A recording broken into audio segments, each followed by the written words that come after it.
आपके fat liver में है तो फैट मसल्स में भी जनरली होती है। ये मत सोचिए कि मुझे खाने के बाद वॉक करने से एनर्जी आएगी, नहीं। खाने के साथ एटलीस्ट 2 घंटे पानी ना पिए, 3 घंटे तक खाने के बाद में बिस्तर पे नहीं लेटना है। तभी आप कहते हैं हरकत में बरकत है। बिल्कुल, हरकत में बरकत है साहब, बिल्कुल। लेकिन सवाल है कि जैसे फैटी लीवर का आपने कहा कि लक्षण दे देता है, तो कैसे दे देता है, क्या हाँ, लक्षण बहुत अच्छा सवाल है। अच्छा, आप में से कितने लोग हैं जो शाम तक काम करने के बाद थकते नहीं है? हम लोग एक्चुअली 4 बजे, 5 बजे, 6 बजे, 7 बजे, बोले थकान ही नहीं होती। कितने लोग हैं ऐसे? सब शाम को 3-4 बजे कहते हैं साहब थोड़ा रेस्ट कर लूँ। एक्चुअली हम लोग की शाम शुरू मतलब सुबह नहीं, शाम से सुबह होती है। आप भी चलिए किसी और की समझ लीजिए। हाँ। ये इसलिए ज़रूरी है समझना, जिन लोगों के फैटी लिवर है उनकी मसल्स लगभग 30 से 50% ज़्यादा ऑक्सीजन लेती है। अच्छा, आपके फैट लिवर में है तो फैट मसल्स में भी जनरली होती है। तो वो व्यक्ति अगर सारी ऑक्सीजन मसल्स वहाँ ले लेगा तो मेरी मसल्स थक जाएंगी। मैं I feel tired, I feel exhausted, मैं कहता हूँ यार मुझे तो काम ही नहीं कर ये सकता। कौन सी मसल, पूरे बॉडी की मसल की बॉडी बात कर रहे हैं, कोई की particular- स्केलेटल नहीं, पूरे स्केलेटल आपकी जो Okay. मेन मसल्स हैं, Main, there okay. Oxygen consumption is 135 to 150% of the normal person. Okay.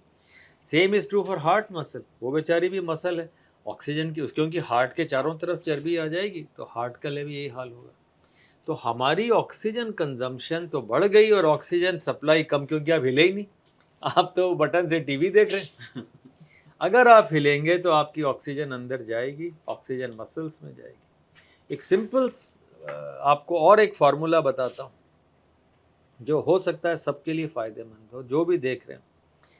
आपने खाना खाया, ग्लूकोज आई, ग्लूकोज 2 जगह जाती है, हाँ, एक जाती है लिवर में और एक जाती है मसल में।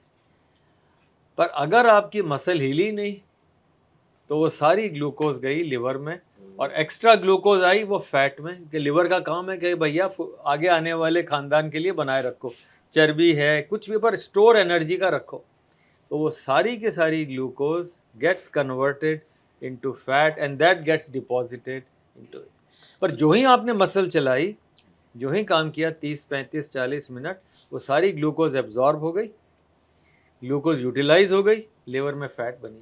तभी आप कहते हैं हरकत में बरकत है। बिल्कुल, हरकत में बरकत है साहब, बिल्कुल। लेकिन हम ये पूछते हैं कि मैंने खाना खाया, आपका कहना है हरकत जरूरी है, तो कितने पीरियड के अंदर अंदर वो हरकत होनी चाहिए? क्योंकि ये भी कहा जाता है आम आदमी अभी नाश्ता करेगा और उसको भागना होता है मेट्रो स्टेशन की तरफ, वो एकदम ब्रिस्क वॉक करते हुए भागता है, फिर मेट्रो के लिए फिर स्टेशन बदलता है।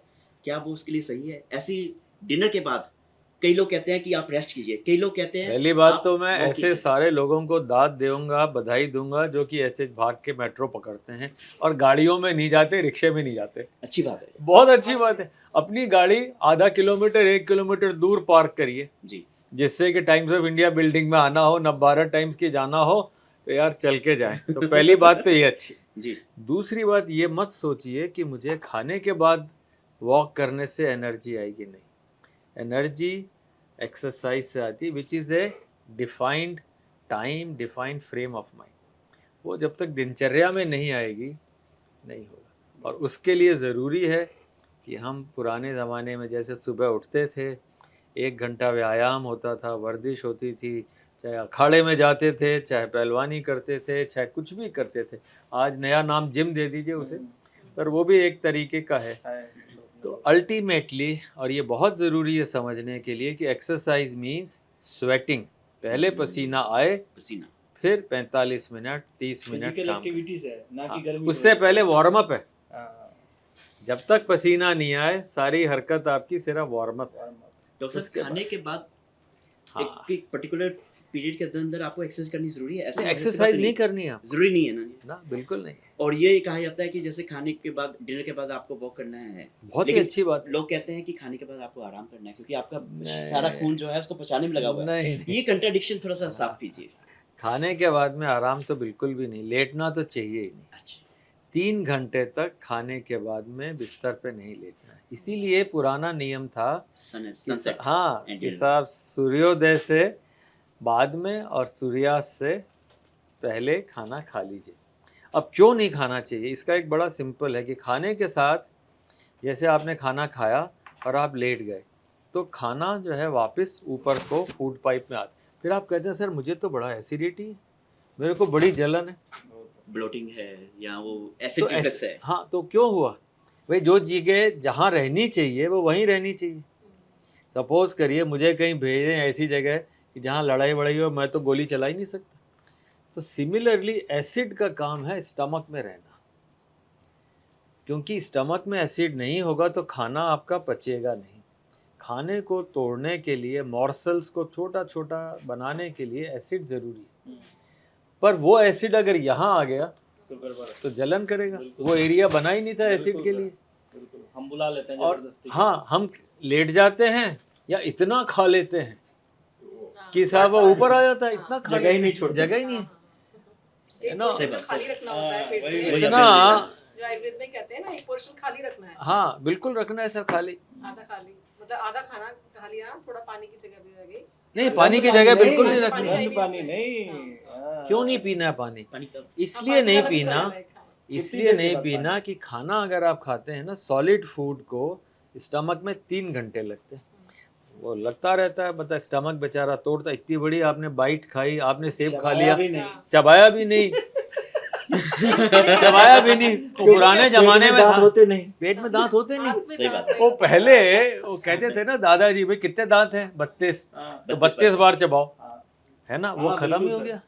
अब दांत का काम ही नहीं, सीधा गल्प कर लेते हैं। अजगर बन गया सर पायथन। हाँ, हमें फिर ये ज़रूरी है कि हम उसको 3 घंटे तक खाने के साथ एटलीस्ट 2 घंटे पानी ना पिए, क्योंकि पानी का एम्प्टिंग टाइम है 30 मिनट। 3 घंटे तक पानी ना पिए। 2 घंटे। 2 घंटे दो तक, घंटे। 2 मतलब घंटे तक। नॉर्मली 1 घंटा से भी चल जाता है। 1 घंटा। वही बट तो सर, ऐसा कोई मानेगा एडवाइजेबल नहीं है, सर। एडवाइजेबल है कि खाने के और पानी के अंदर गैप रखें। कोई भी लिक्विड, हाँ। आप लिक्विड लेंगे तो वो साथ में अनडाइजेस्टेड खाना अंदर ले जाएगा, तो खाना आपका बचा ही नहीं, और फिर वो काम जो स्टमक का है वो आते अरे करेंगे। भात दाल मान ली कहीं खा रहा, दाल में भी लिक्विड है। हाँ, तो कुछ में जरा छाछ सा। भी लेते हैं साथ में। पर आप अगर क्वांटिटी इतनी लेंगे हाँ, जाते हैं। तो वो आपका सॉलिड दो- फूड अंदर ले जाएगी। सर कुछ जगह जैसे छाछ हो जाती है। हाँ, इस हाँ, टाइप का। वो पहले ले लीजिए। आइडियली आप देखें फॉरेनर्स को जनरली वो ऑरेंज जूस लेते हैं। तो जैसे आपने सुबह आपने कहीं ब्रेकफास्ट देखा हो या कोई अमेरिकन या फॉरेनर, वो पहले ऑरेंज जूस पीते हैं, तो उसके थोड़ी देर बाद खाते हैं। अच्छा, उसके भी फ़ायदे हैं ऑरेंज जूस के। अगर आपने ऑरेंज जूस लिया तो जो आयरन आपके फूड में है वो सिर्फ 10% नॉर्मली एब्जॉर्ब होता है।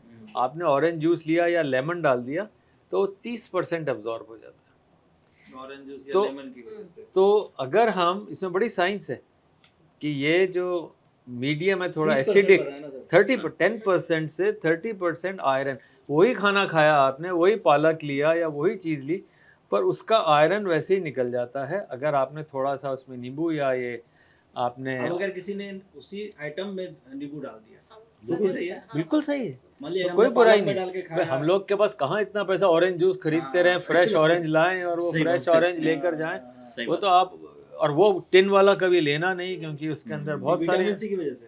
नहीं, विटामिन सी और ऑरेंज के बहुत और फायदे हैं। इट्स अ वेरी गुड नहीं, फूड। मुझे सर, लगा आंवला भी ऑरेंज हो में- सकता है। हाँ, विटामिन सी के कारण भी है, पर एसिडिक मीडियम बन जाता है।